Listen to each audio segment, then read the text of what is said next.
to Hellhound Heights. Tonight's encounter is mine. Tonight we're going to talk about the story of me and Dogman. When I was just a boy, something came to pay me a visit.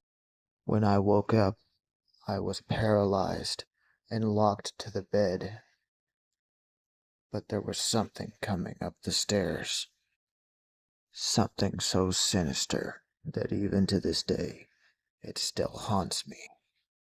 All I could hear was bang, bang, bang, and the creaking of the old stairs. When I woke up and heard the creaking, I tried to run and hide, but I was paralyzed. The only control I had on my body was blinking and shutting my eyes to hide from whatever was to come. As it reached the top of the stairs, it stopped. Seconds later, there was a scratching down the wall. Being winter time, something soon after showed its breath and then wrapped its furry, 5-digit fingers around the door frame, and to this day it haunts me. As it wrapped its 5 digits around the door frame, I closed my eyes to try and hide, hoping that it would not take me as its victim. Something screamed at me to open my eyes, and as I did, it was at the end of my bed, and the only thing I could see was these 2 giant yellow eyes. I closed my eyes in fear. I kept my eyes slammed shut. It approached my bed and began to breathe across my face and my chest. It just so happened to stay with me until the morning. In my state of fear, my bladder weakened, and unfortunately, I laid in a bed of my own urine. As the sun started to peek over the rise of the horizon, I no longer felt in danger, and it left. I never once heard it leave. As the sunlight began to shine through my window, my fear suddenly left just as fast as it came.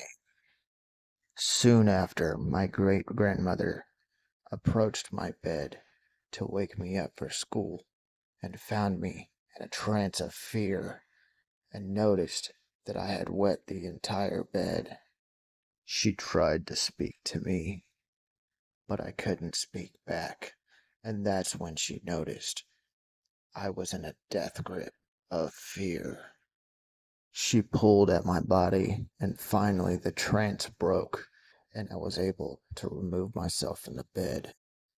But nothing could stop the fear that was coursing through my veins, and the tears pouring from my eyes. I screamed and cried and begged her to help me, but she didn't understand what happened. All she knew is that once again I was terrified to the core. She quickly rushed me to the bathroom and drew a bath as I still screamed and cried in fear, still haunted by the Dogman that just left emotional scars on me that I wear to this very day.